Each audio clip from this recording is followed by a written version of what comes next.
Hi, challenge people. My name is Nelson, and the username Nelsdoggy on Profitly. Uh, I tried to post a link or a thing on my Profitly content thing. I was trying to do a video lesson here because I think I like video stuff because I'm a filmmaker. Um, but I guess it's not loading right. So see, I have it here. It's loaded in my thing, but for some reason it's not loading in here. So I decided I'm just gonna put it on Facebook instead, or I mean YouTube. So just to recap what I was actually talking about in my video that didn't get up, I'm going to talk about 4 trades that I did this week. And I'm also going to talk about, and the topic of my whole thing is about how I'm controlling my emotions while trading.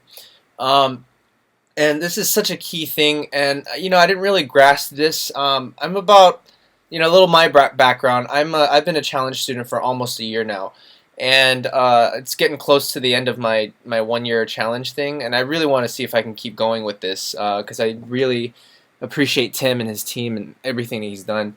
As you can see here, I'm minus 6,122 on profits, and I'm going to talk about that in a sec because I think it's key to know losses and stuff because everybody's going to lose.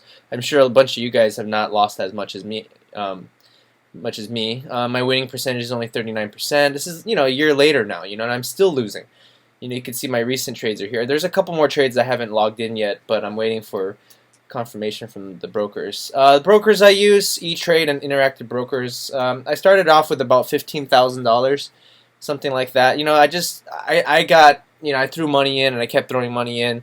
I don't make that much money, but I'm fortunate I live in China so that I can scale back my living expenses so that I can, do other things.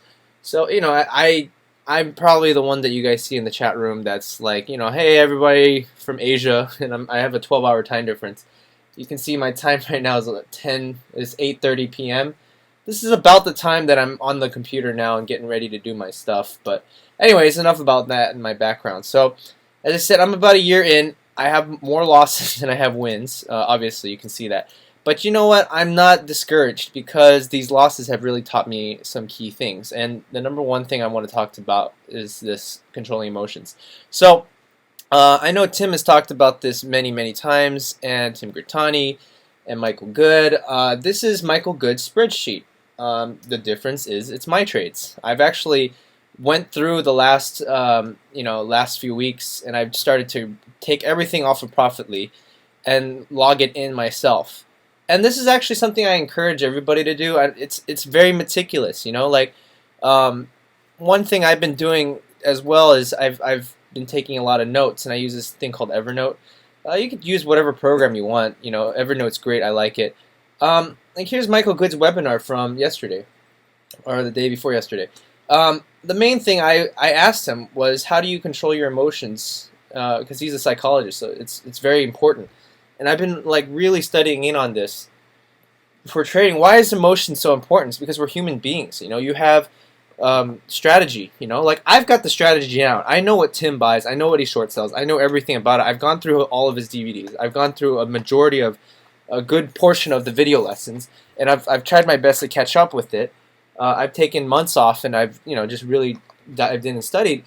Problem is, it's that your emotions will mess you up. And how do they mess you up? You get greed, you get fear. Those are the two big ones. Then I started researching into this, and then there was this website, and I have a link in my Profitly thing here. But I researched and I found this website, and it talked great about it. There's 5 stages it talks about. I encourage you guys to just watch this website.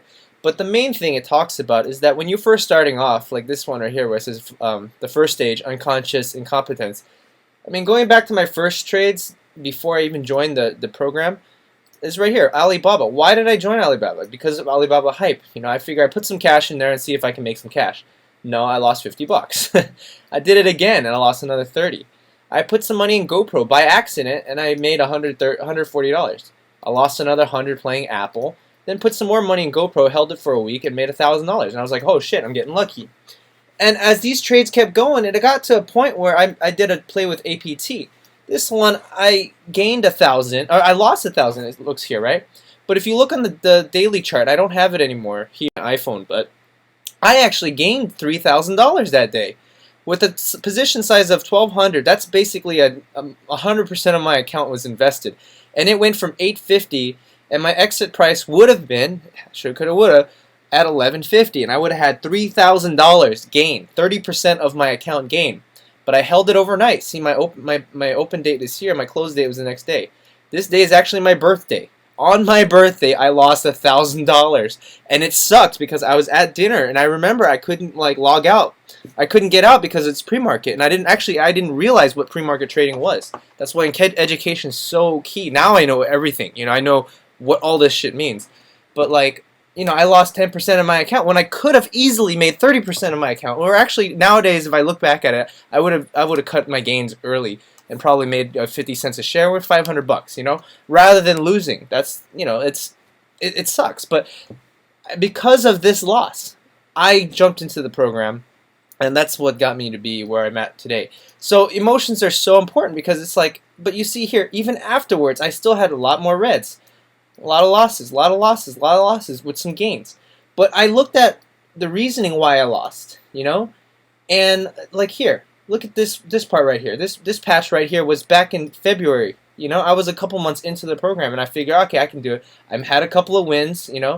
Look at these losses here. But if you look at how I did it, chasing spikes, chasing spikes, chasing spikes. That's all emotional trading. That's where you fail, and that's where I'm starting to really screw up. This month, going back to just looking at this month's trade, and I'll talk about the trades in a bit. I'm starting to look from October 1st. I really just dove in, and I just I'm gonna really review trades and focus in on psychology now. And you can see I'm getting better ups and a lot less losses. And that's what's really helped me out. So I hope that this can help you guys out. So unconscious incompetence basically means that you're starting off, you're fresh, you're new, and you're just jumping into random trades and you don't know what the heck you're doing. Conscious incompetence is that stage when you finally realize that, I don't know what the heck I'm doing. I need to find help, And at this stage, that's, as I said, that's when you can find like Tim Sykes and all that, and that's why you're here. You've reached this stage. Then there was that awakening moment, that you basically realize, what the strategy is and this and that, and then you become conscious about everything. I think I'm between this stage, and it talks about how keeping a journal helps, which is why this is so important to do this, why Profitly logging in your trades is so important, transparency, all that stuff. Tim is at this stage, guarantee. Tim Grittani, Mark Crook, all the gurus are at this stage where basically it's like muscle memory to them. They don't even have to think about it, and bam, they can hit a trade.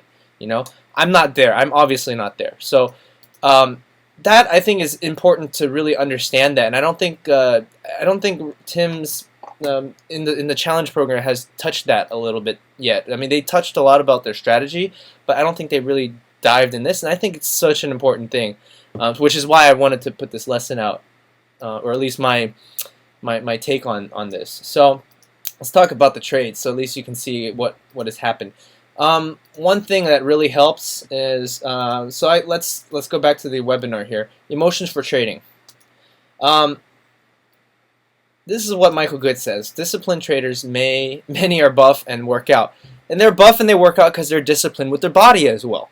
And I just realized that the more disciplined you are, the more you're in shape, the more you can control your emotions. That's why they are buff and they work out. They have that discipline. Trading is no different. You're training that different muscle in your mind.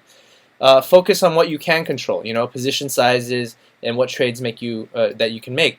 And if you feel fear, you just do it anyways. The fear of loss or whatnot.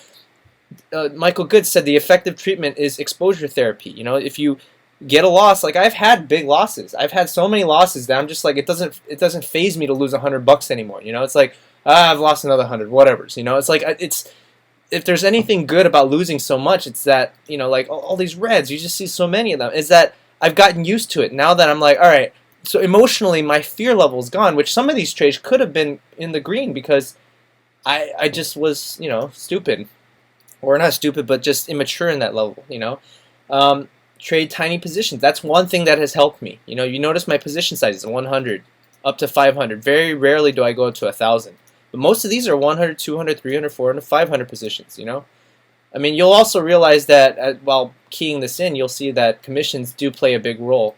especially if you're playing smaller positions, because they do eat you up. And even if the position where you go in and out, you're already losing 20 bucks in a trade. So it forces you to really think of, I need to get a really solid setup that can get me 50 cents a share. Then I can be over that commissions level, you know. So that is important.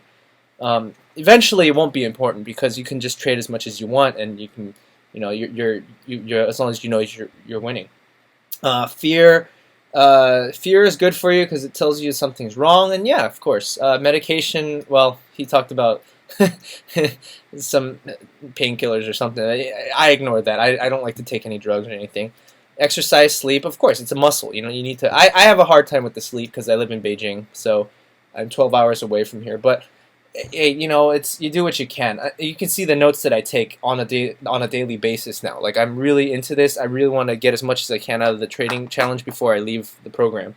I do want to get back in, but my cash flow is a little shot. You know, but I like doing this, and I think you know what Tim has is wonderful. Okay, moment we've been all waiting for, the trades. We always talk about trades. So let's talk about this. On my thing here, I talked about USO where I dip bought it near its lows. Let's go to the ticker. You can see USO. Where's USO? Right there. Okay, so USO, like, if you look at, I always load it up like this. I have my watch list. I've got two charts. One chart for long term, 90 days, and one on the day. I put it on the day just because that's important, and I have my level 2. So it's a very similar setup as Tim's, and I have my scanners here. That's it. I mean, it's so simple.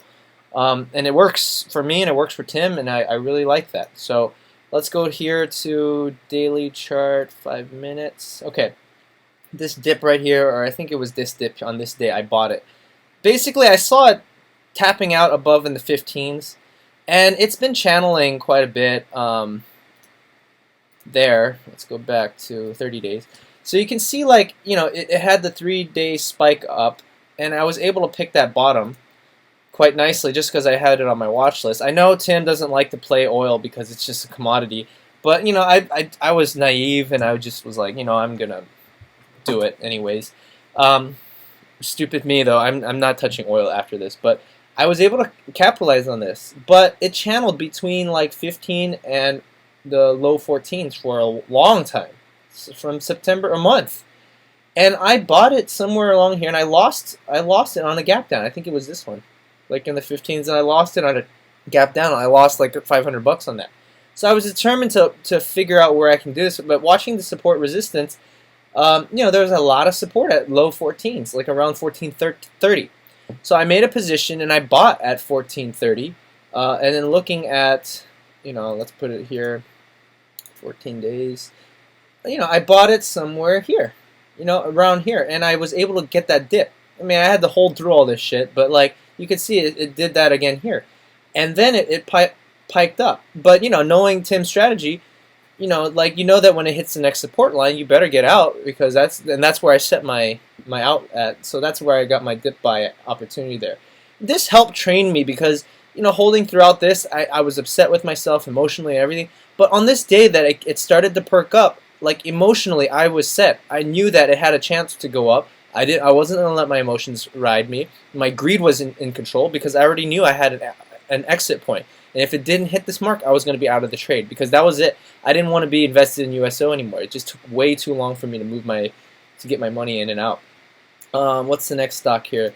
So that was the first time it really helped me emotionally. It was just to trade a slower moving stock, you know, because you know, it's like training wheels. You know, USO moves, but it is also a lot slower than those, you know, heavy volatile penny stocks. WGBS, oh gosh, this was such a wonderful trade for me that day. I got the alert on the chat room, and here's what it was. I picked it up right on, I think it was this one right here. Let me go to 2-minute candles. So there was actually, what happened was market opened and it dipped down somewhere into the 210s, 215s, and then I saw it hold it. And then on level 2, like, here's another thing. On level 2, the live trading challenge is wonderful because it gives you like live trading stuff. You can watch Tim Grittani or Tim Sykes do their trades, and it's great because then you can see them, you know, actually go in and out. And I was able to size in my position here. And then as I saw the momentum shift based on Tim Grittani's DVDs and whatnot, or not his video lessons, I was able to put my sell order off, and I got this spike, right at market open because of this. I think it was good news or earnings or whatever report was. I forgot that day. See, it's like I have bad memory with this shit.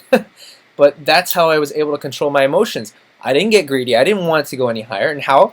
Because I knew using the strategy that, prior, there's no way it's going to top up to 340. But I used this one because I was like, I use this as my guide from 220 up to this top right here.